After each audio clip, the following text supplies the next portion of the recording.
All right, welcome back, second graders. We are moving on to Chapter 8 in Charlie and the Chocolate Factory. Just to recap what happened in Chapter 7, Charlie's birthday came and he was given a chocolate bar. And even though he knew that the chances of not getting a golden ticket were high, as he was opening the chocolate bar, you could tell that he was so excited and nervous to see what happened. And unfortunately, he did not find that golden ticket. But he still got a chocolate bar. Chapter 8, 2 more golden tickets found. That evening, Mr. Bucket's newspaper announced the finding of not only the 3rd golden ticket, but the 4th as well. 2 golden tickets found today, screamed the headlines. Only 1 more left. All right, said Grandpa Joe when the whole family was gathered in the old people's room after supper. Let's hear who found them. The 3rd ticket, read Mr. Bucket, holding the newspaper up close to his face because his eyes were bad and he couldn't afford glasses. The 3rd ticket was found by a Miss Violet Beauregard. There was great excitement in the Beauregard household when our reporter arrived to interview the lucky young lady. Cameras were clicking and flashbulbs were flashing and people were pushing and jostling and trying to get a bit closer to the famous girl. And the famous girl was standing on a chair in the living room, waving the golden ticket madly at arm's length as though she were flagging a taxi. So here we can see her. She was talking very fast and very loudly to everyone, but it was not easy to hear all that she said because she was chewing so ferociously upon a piece of gum at the same time. I'm a gum chewer normally, she shouted, but when I heard about these ticket things of Mr. Wonka's, I laid off the gum and switched to candy bars in the hope of striking lucky. Now, of course, I'm right back on gum. I just adore gum. I can't do without it. I munch it all day long except for a few minutes at mealtimes when I take it out and I stick it behind my ear for safekeeping. To tell you the honest truth, I simply wouldn't feel comfortable if I didn't have that little wedge of gum to chew on every moment of the day. I really wouldn't. My mother says it's not ladylike and it looks ugly to see a girl's jaws going up and down like mine do all the time, but I don't agree. And who's she to criticize anyway? Because if you ask me, I'd say that her jaws are going up and down almost as much as mine are from yelling at me every minute of the day. Now, Violet, Mrs. Beauregard said from a far corner of the room where she was standing on the piano to avoid being trampled by the mob. All right, Mother, keep your hair on, Miss Beauregard shouted. And now, she went on, turning to the reporters again, it may interest you to know that this piece of gum I'm chewing right at this moment is the one I've been working on for over 3 months solid. That's a record, that is. It's beaten the record held by my best friend, Miss Cordelia Pritzimettel.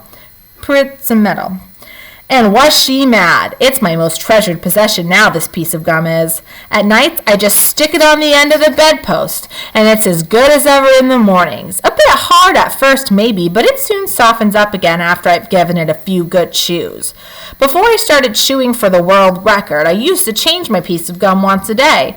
I used to do it in our elevator on the way home from school. Why the elevator? Because I liked sticking the gooey piece that I'd finished with onto one of my elevator buttons.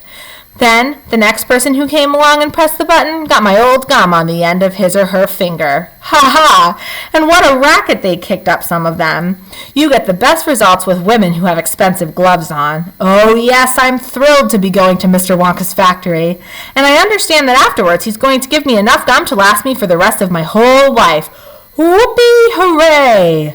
Beastly girl, said Grandma Josephine. Despicable, said Grandma Georgina. She'll come to a sticky end one day, chewing all that gum.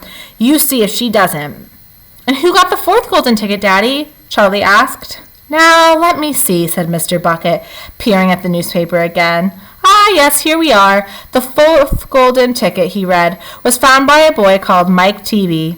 Another bad lot, I'll be bound, muttered Grandma Josephine. Don't interrupt, Grandma, said Mrs. Bucket. The Teavee household, said Mr. Bucket, going on with his reading, was crammed like all others with excited visitors when our reporter arrived. But young Mike Teavee, the lucky winner, seemed extremely annoyed by the whole business. Can't you fools see I'm watching television? He said angrily. I wish you wouldn't interrupt.